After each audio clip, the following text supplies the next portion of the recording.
George W. Bush. He has a very heavy task today. Hey, you want on Facebook?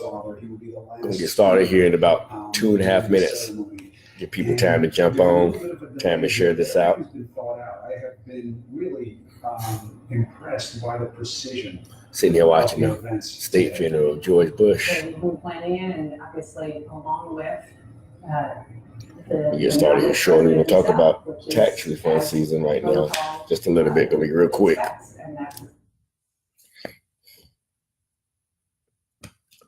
Get started real quick. Again, about 2 minutes.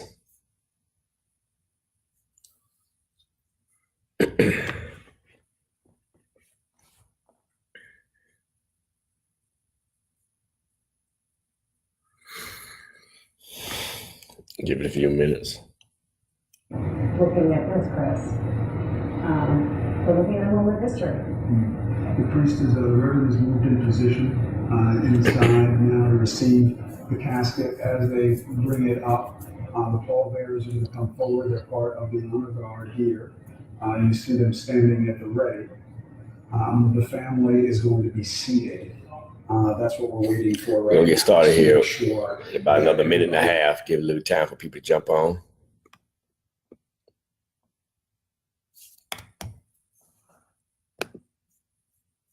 Give time for people to jump on.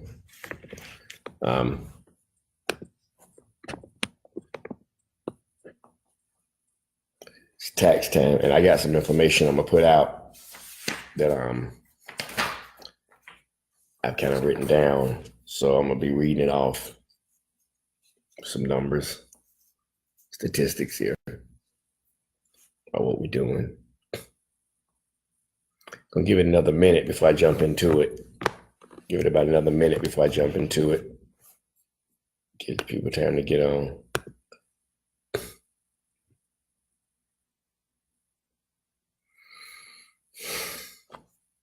Sitting here watching the state funeral of George H.W. Bush on CNN.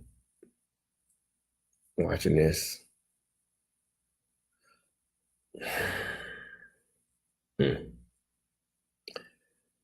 But come on, share this out. Like I said, I'm gonna get started here in about another minute. Give time for more people to jump on. Share this out. We're gonna talk about tax time. Are you ready? A little information. A lot of people don't know simple things, and they misunderstand, I guess, tax time. They don't know, and I'm not sure, if people did actually know this, and they still elect to do what they're doing. I mean, I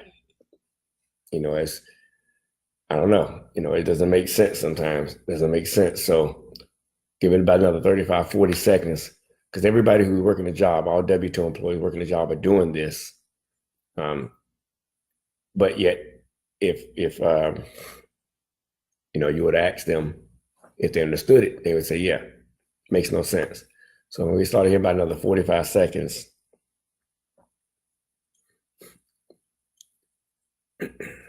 Give people time to jump on.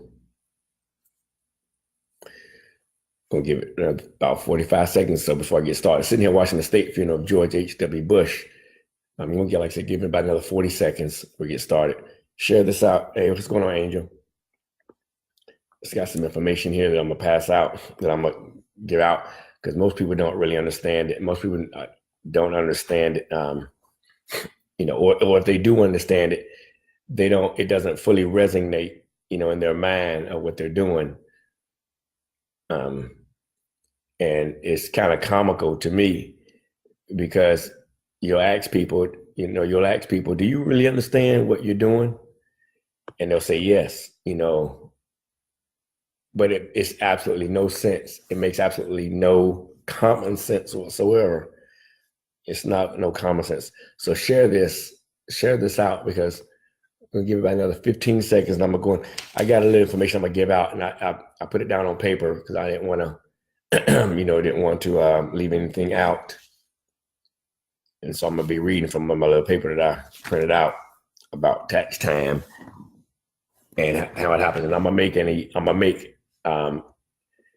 a reference to a couple of things. So share this out to your pages and let people see this, because I've come to understand that, you know, common sense is not common when it comes to money. A lot of times people use their money based on emotions. People view their money based on emotions and not common sense. They don't understand how money works. They don't understand how, you know, it's very funny if I were to ask somebody for $1,000 loan and tell them I'll pay it back to them in a year, but I'm not going to give them no interest. I'm just going to pay them the $1,000 I borrow back. People were like, well, no, I can't do that, you know, but yet that's what they're doing. You know, they don't, it's common sense, but yet it doesn't resonate in a lot of people's minds. So we're going to go ahead, it's now 11:05. We're going to go ahead and jump into it because I'm not going to be long. It's tax time now. It is tax time now. And if you're watching this live, please post a 1 in the box. Post a 1, let me know you're watching it live and not on the replay, because I keep track of all these things. We're going to talk about tax refunds really quick.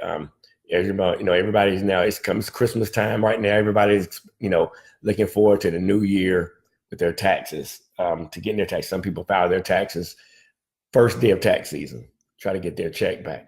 It's almost like, you know, people are waiting 11 months to say, man, I just can't wait to get my tax refund. I can't wait to get that tax refund. They have, in their mind, they've already, you know, calculated roughly what they're going to get and what they're going to spend it on. You know, so it's almost like a year-long forced savings account. It's almost like a year-long forced savings account. Welcome to the live. I'm only going to be a few minutes. Please share this out. If you're watching this live, please post the 1 in the box. If you're watching it live, post the 1 in the box. Okay, we're going to get into a few things. Your large income tax refund. If you don't know, your tax refund is an interest-free loan to the government. It's an interest-free loan to the government. Okay. Now, if you don't know what that means, then, you know, we need to talk further. When you get back a large refund, it means that the government was able to hold on to your money all throughout the year and do with it what they wanted to do with it. Meaning you're paying taxes from January to December.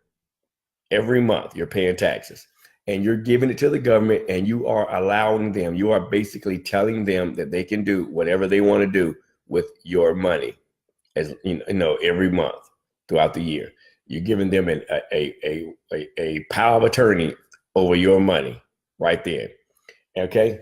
And what are you getting in return for letting them hold that money? What do you get in return for letting them hold that money?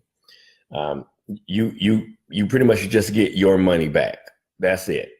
So what you have done is essentially giving the government an interest-free loan for the year. Now let's just imagine if you owed the government money. Now, because you've loaned the government money all throughout the year and they've given you back exactly what you've loaned them, interest-free. They didn't give you any interest back. But now let's turn that around. What if you owed the government money for the whole year? Let's say you owe them money, right? You have interest and penalties tacked onto it monthly, right? So if you owe the government $1,000 and you took you a year to pay it back, you're going to have penalties and interest tacked onto it. So what's the difference now? You're loaning the government money all throughout the year. You're not getting any penalties added onto it. You're not getting any interest added onto it, right?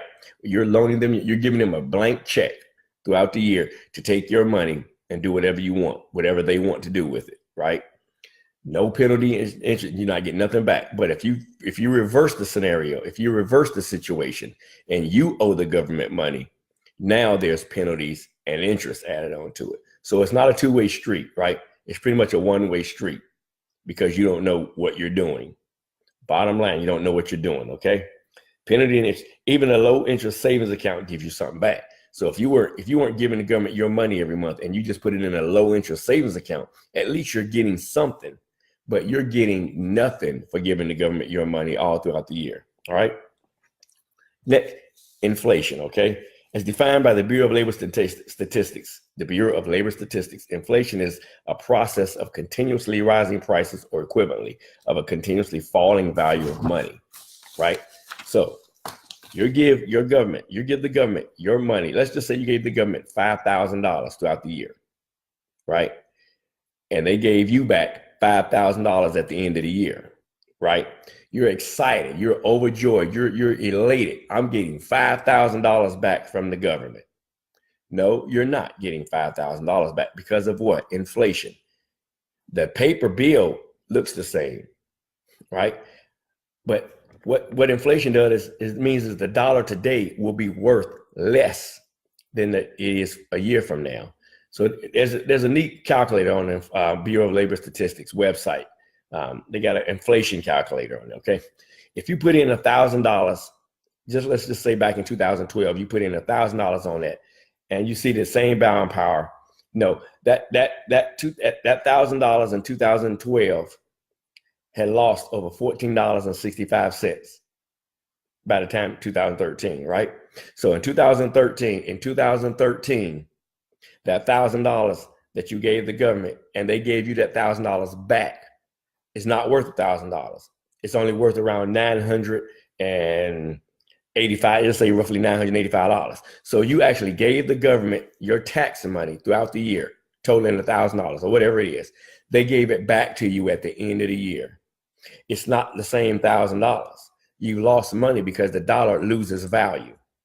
The $100 bill, if you take a $100 bill, take it out of your wallet, take it out of the bank, put it up under your mattress, next year this same time, it's still going to be that paper $100 bill, right? It's still going to be that paper $100 bill, but it's not the same value because because of inflation. It actually dropped around $15. So that $100 bill is now turned into about $85.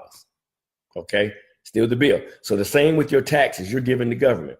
You're excited because you said, well, I paid my taxes all throughout the year, and at the end of the year, I'm expecting a $5,000 return. Well, it's not $5,000 return because you've lost money over inflation, right? So it's not even, so you actually gave the government that money and you're not even getting it all back, the value of it all back, right? You lost money, but the government has taken that money and put it in interest-bearing accounts. They've taken it and they've loaned it out to businesses. They've invested it in all types of investments. Things that any type of investment that draws the interest, usually anywhere from 10 to 18% interest. So they're taking your money throughout the year and investing it and giving you back what you gave them minus the inflationary aspect of it, right? But they're keeping the interest. Now, keep in mind what I said.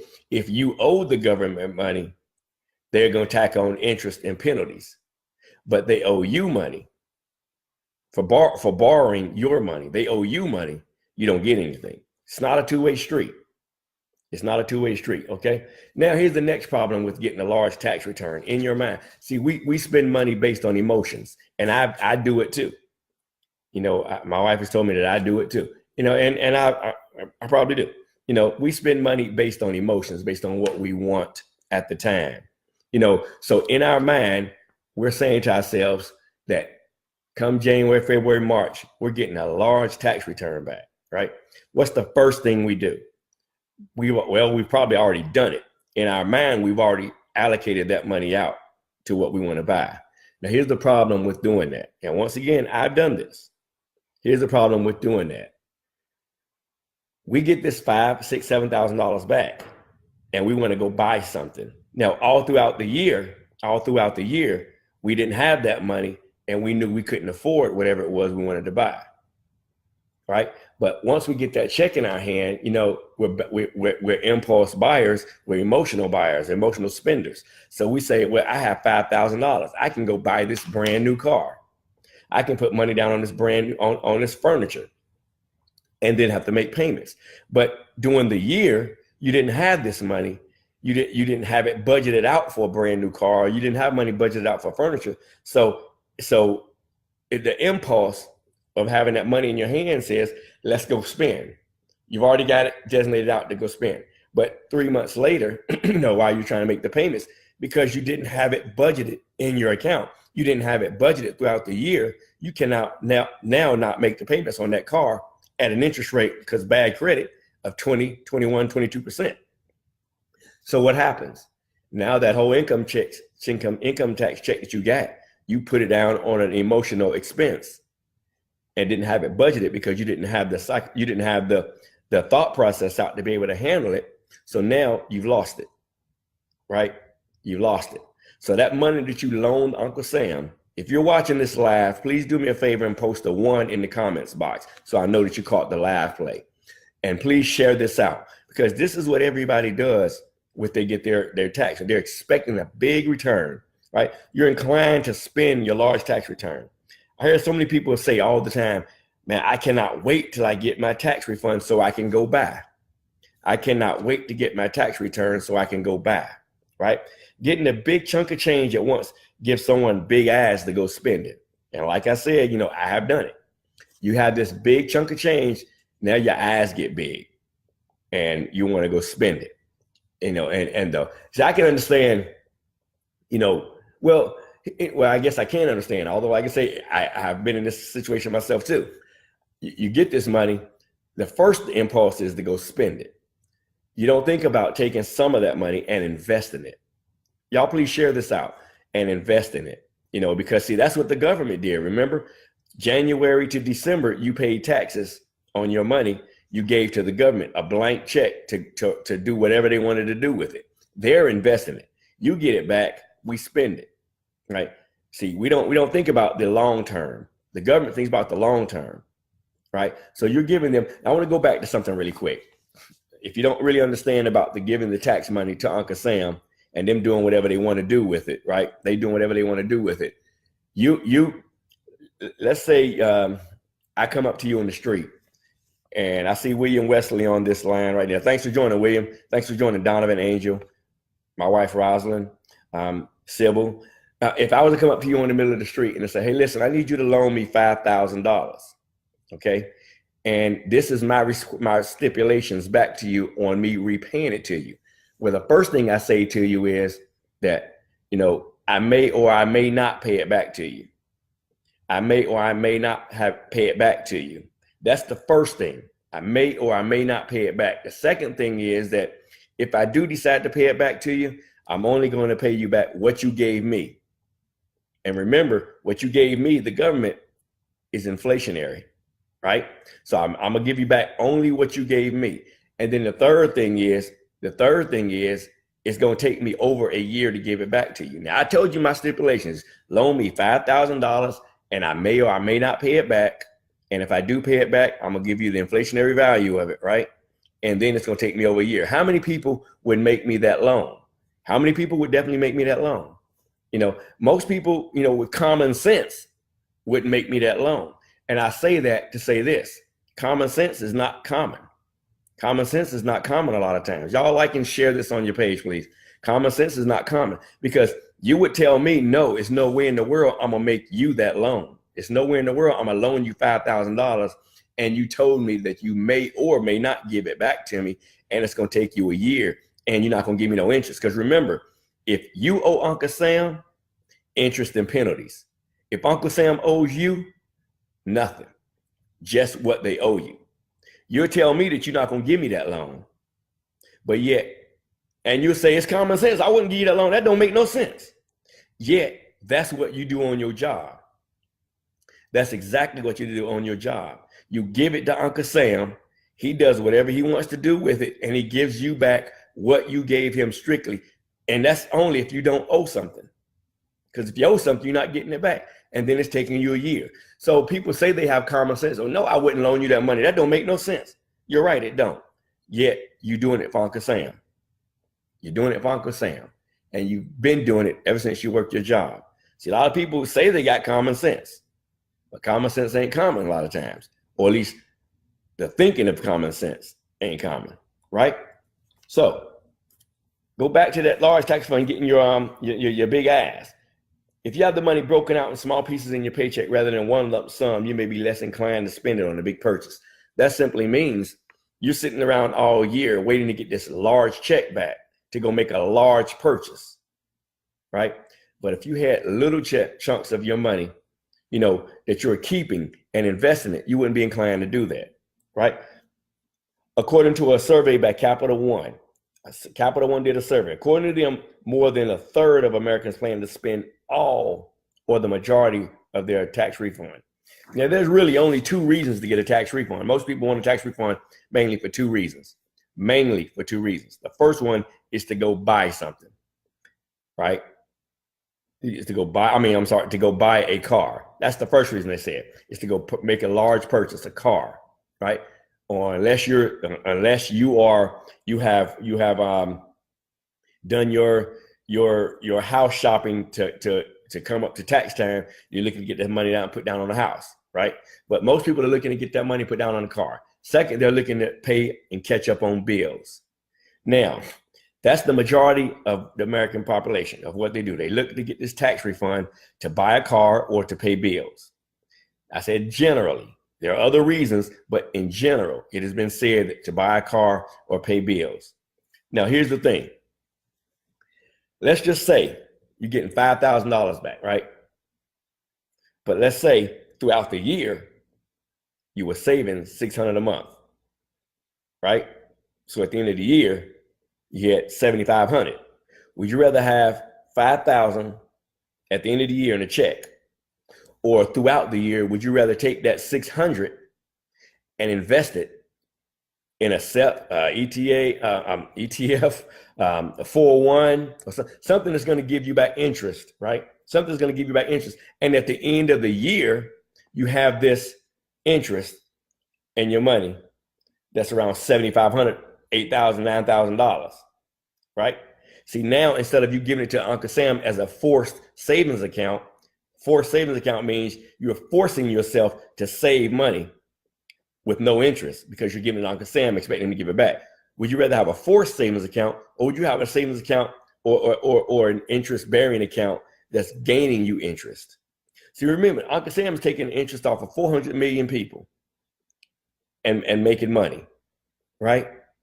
Why can't you do that? So now, the object of the goal is to simply get zero back in taxes and not owe anything. That means you have taken every one of your dollars throughout the year, you have saved it and invested it, and not given it to Uncle Sam, but you to put it into something that can get you money, that can make you money, right?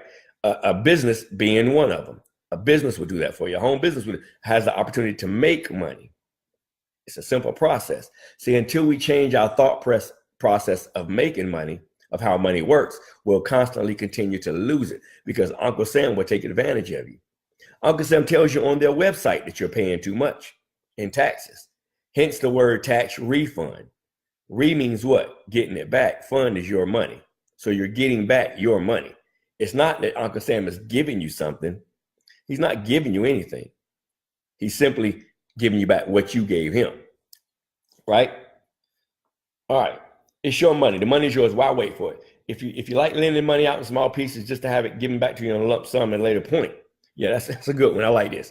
If you like giving Uncle Sam extra money every year, every month, just for him to give it back to you at the end of the year, I'm here. Give it to me every month. I'll give it back to you in the year because I'll take it and do what Uncle Sam's doing. I'll take it and do what you should be doing. You should be taking that money, giving it in it, investing it in anything that's going to give you back interest, right? Put it in anything that's going to give you back interest and not give it to Uncle Sam. They tell you on their website, 83% of W-2s of American workers are overpaying their taxes.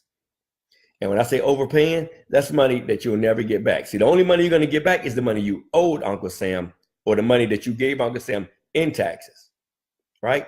That you loaned Uncle Sam. You're not going to get back the overage part. You're not going to get that back, right? So it all comes from this little form called the W-4, right? The W-4. A lot of people get it confused with the W-2. The W-2 is, again, at the end of the year, it tells you how much you paid in taxes. The W-4, you actually filled it out at your job and you told the government how much money you wanted to pay in taxes. Majority of people simply do not read it. Or if they do read it, they don't understand how to fill it out. And you filled it out incorrectly. And majority of the time you fill it out incorrectly, you filled it out to the government's benefit, not to your benefit. That form is designed for you to fill it out to their benefit because they can capitalize on it. So you got to start thinking, Uncle Sam is not taking your taxes. You're giving it to him. You're actually giving him your taxes. All right. So with that being said, starting a business will help you change all that. Starting a business will help you change all that. Okay.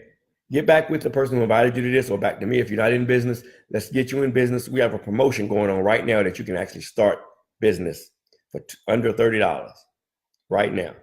And we're going to teach you how to get $200 to $600 back in your paycheck right now. That's some extra money for Christmas, okay? So get back with me, 919-760-5019. Hit me up here on Messenger. If you have any questions about the W-4, let me know. If you have any questions about, are you overpaying in your taxes at your job? Let me know. If you have any questions about investments, let me know. We'll get these questions answered for you. Share this video out on your page because a lot of people simply don't know that they're overpaying their taxes every month. They're making Uncle Sam an interest-free loan every month. They don't know it. Y'all have a great day.